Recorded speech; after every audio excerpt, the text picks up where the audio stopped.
Peeps, Kenny Molotov here in the studio, and today we're going to be talking about the Red Seal. Let's go! I'm Kenny Molotov, licensed plumber, professional magician, and entertainer. On this channel, I go through the ins and outs of my career in plumbing.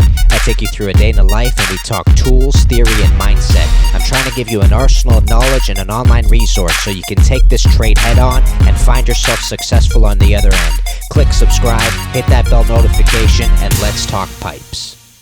So peeps, today I wanted to talk to you all about the Red Seal because I got a really great question out there from a subscriber named Shaquille M, and also because I think it's something we haven't talked about on this channel very thoroughly, so I wanted to give you as much information as possible so that you knew what you were getting into if you are getting your Red Seal here in Canada. So Shaquille M is asking, does it really equal to getting paid more, and is it something I could take and use in the USA? What is the best way to prepare for the test? Is there anything you recommend during my apprenticeship to prepare for the Red Seal test, and is there anything after the Red Seal I could get further my career like any other certifications? And the first question is the time it takes to get it. So there's a lot going on in there, and Shaquille, I really appreciate you sending me this question. I'm gonna try to answer all of this, so it might be a little bit of a lengthy video, but it should be good information for all of you out there. So the first thing that you have to know is here in Canada, plumbing is a Red Seal trade, and what that means is if you get certified as a plumber in whatever province or territory that you're in, you can then work nationwide as a plumber, rather than having to get a license in every single province and every single territory. Now, the first question was, how long does it take to get? The apprenticeship itself takes about 5 years, at least here in Ontario. It does vary from province to province. It might be a little bit longer in some places, but here in Ontario, it takes 5 years, and then it literally takes as long as you need to take in order to pass the licensing exam, essentially. So for example, some people finish their apprenticeship, they do their 3 in-class sessions, they finish their 9,000 hours, and they go straight into the test for the license, and then they pass within 1 or 2 tries, and literally it took them about 5 or 6 years to get that done. Some people don't go straight into the exam. Some people take time off, life gets busy, then they have to start studying again and refreshing, so it could take as long as you want it to take, essentially. The second question is, does it really equal to getting paid more, and is it something I could take and use in the USA? So the first thing you should know is that the way it's described in our textbooks is that when you start your apprenticeship, you should be making about 50% of a journey person's wage, and then as the years progress, you'll go up by 10%. So your first year's 50, second year's 60, 70, 80, 90, and once you get certified, you should be making what a licensed journey person makes at the market value at that point. So in theory, it should be making you more money, but that also depends on the company you're working for, because some companies pay their plumbers more than other companies do, etc. It really depends on where you are, but you are literally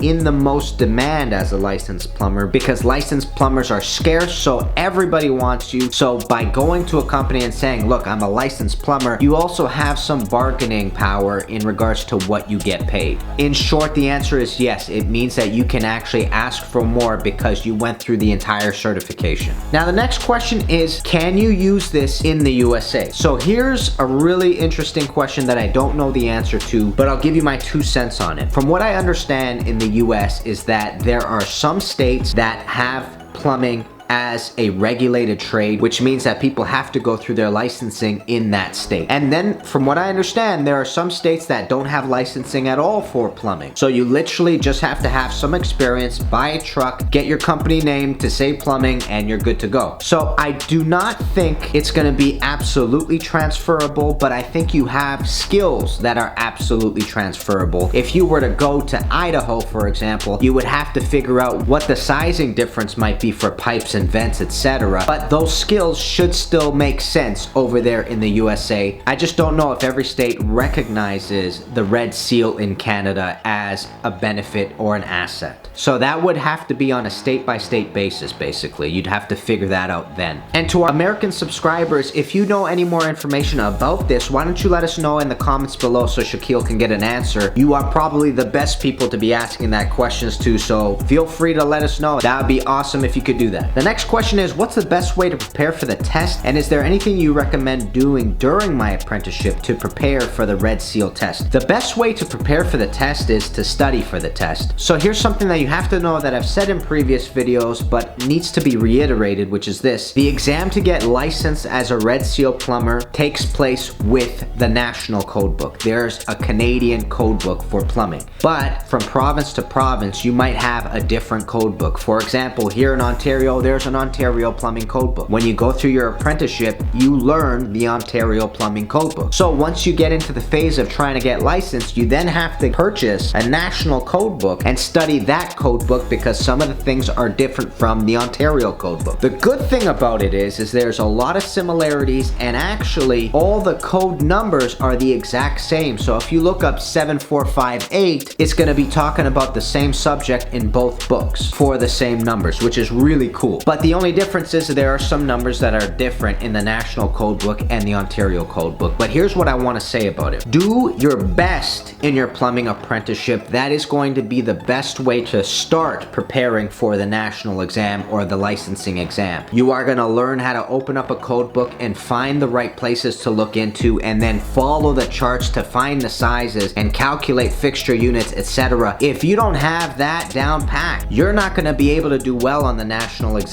So in other words, it is in your best benefit to do as well as you can inside your plumbing apprenticeship in order to be able to succeed in your licensing exam. Hone the skills that you need to study and get ready for that, and then do as best as you can. Mark it down and ask more questions and figure that out, because that is going to come up on the licensing exam most likely. A lot of the licensing exam came straight from what we were learning in school. The only difference is you're looking it up in a different code book. That's it. Preparing for the test is like preparing for any other test. I do have a video on this on how to ace plumbing exams. I'm going to link that right up above. Take a look at that video. This is how I studied for my plumbing test throughout all of my apprenticeship. So if you want my experience on it and the methods that I use, check that video out. It'll be able to help you to study for any exam that comes up your way. And another thing I wanted to mention with the licensing exam is that your schools that took you through your apprenticeship are really good in handing you materials to study for it. So there are lots of mock exams that they hand out that are going to have very similar questions to the ones that are going to be right off of the exam, the Red Seal exam. So that's a really good thing, and make sure you get those in your binders because those are going to be crucial for studying for the exam. I took 2 tries to pass my licensing exam. On the first try,